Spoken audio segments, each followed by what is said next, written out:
Cette question revient assez régulièrement. Vous êtes nombreux et nombreuses à vouloir savoir s'il est préférable pour le corps et la santé de dormir nu, avec des sous-vêtements ou bien avec un pyjama. Cette idée vient du principe couramment répandu qu'il est préférable de laisser respirer la peau et en particulier la zone génitale pendant la nuit pour qu'elle reste en bonne santé.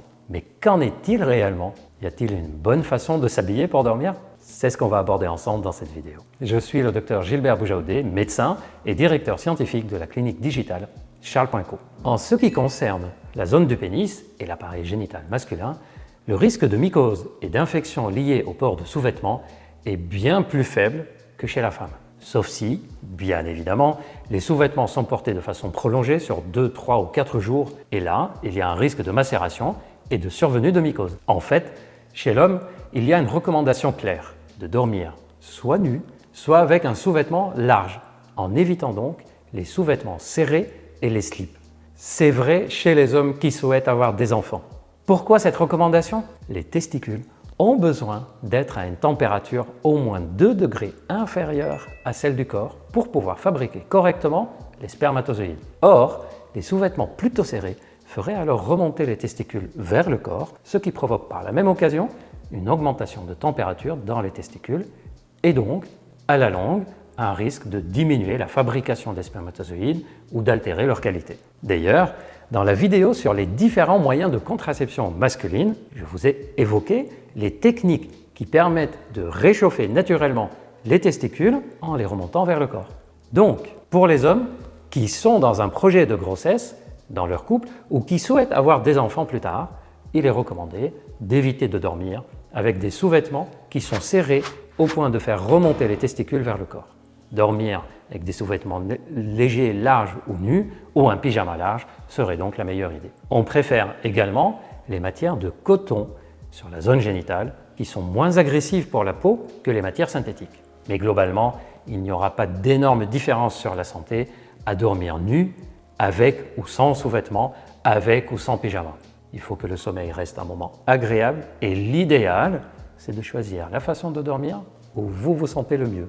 Voyons maintenant ce qui concerne l'appareil génital féminin extérieur, c'est-à-dire la vulve avec les grandes lèvres, les petites lèvres, ainsi que l'orifice vaginal et le clitoris. Une des raisons pour lesquelles certaines personnes conseillent de ne pas porter de culotte la nuit, c'est le fait que la zone de la vulve a besoin de respirer et éviter ainsi les infections, surtout les mycoses.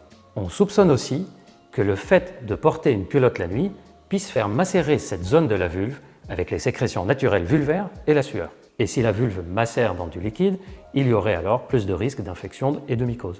En réalité, il n'a jamais été démontré que les mycoses surviennent plus chez les personnes qui portent une culotte la nuit. Les mycoses dépendent de bien d'autres éléments, comme la sueur, y compris la journée, macération au cours de la journée, la prise d'antibiotiques pour des infections urinaires par exemple, les rapports sexuels avec frottement ou transmission de mycoses de la part de partenaires et bien d'autres paramètres. Il n'y a donc pas d'inquiétude à avoir à porter une culotte la nuit.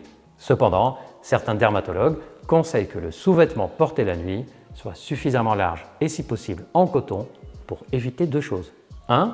Si le sous-vêtement est serré, il va créer des petits frottements sur la zone de la vulve et ces frottements vont provoquer des petites micro-fissures, ce qui donnera des symptômes gênants désagréables. Par exemple, plus tard lors des rapports sexuels, les micro-fissures peuvent donner des petites douleurs, voire des petites infections. La deuxième raison, c'est le fait que le sous-vêtement soit large et en coton évite que la chaleur soit augmentée dans cette zone-là, ce qui diminue naturellement le risque d'infection.